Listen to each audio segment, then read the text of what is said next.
Hello everyone. Today, I'll share a story about the childhood of the scientific genius, Albert Einstein. Einstein is a figure who almost always appears in school, textbooks, and science books. But do you know what kind of child he actually was? And how his childhood nurtured the personality that led to his great discoveries? In fact, Einstein was known as a very different child. He was slow to speak from birth, and the adults around him even said, "This child is a bit unusual." But within Einstein's heart, a world unfolded that others couldn't see. As proof of this, there's a story about when he was 5 years old. His father gave him a small compass, the small needle constantly pointing north. Einstein felt he had touched an invisible force and was greatly surprised. This became his first step toward science. At school, Einstein wasn't always a top student. He wasn't interested in all of his homework and classes, and he was often scolded by his teachers.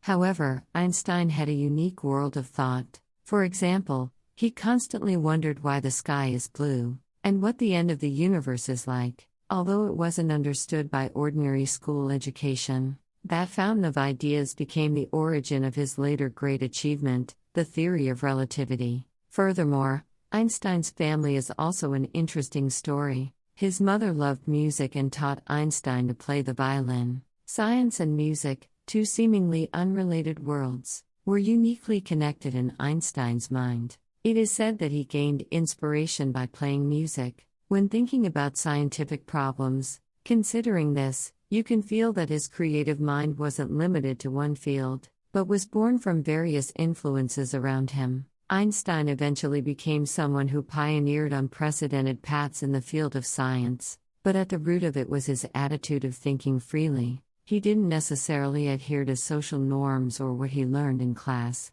but valued what he felt with his own eyes and heart. His appearance seems to be telling us children, it's okay to keep believing in your own thoughts. Let's enjoy the fun of imagining freely rather than fearing change. Even the smallest idea, a small flash of inspiration from childhood, or a why question becomes the power to create your future self. Just as Einstein believed in his own intuition and interests, everyone has their own unique perspective. What's important to nurture it is to think freely without fear of failure. Einstein wasn't a genius from the beginning. Rather, he arrived at great discoveries as a result of staying true to himself, even while being seen as eccentric by those around him. Now, let's all cherish our own why.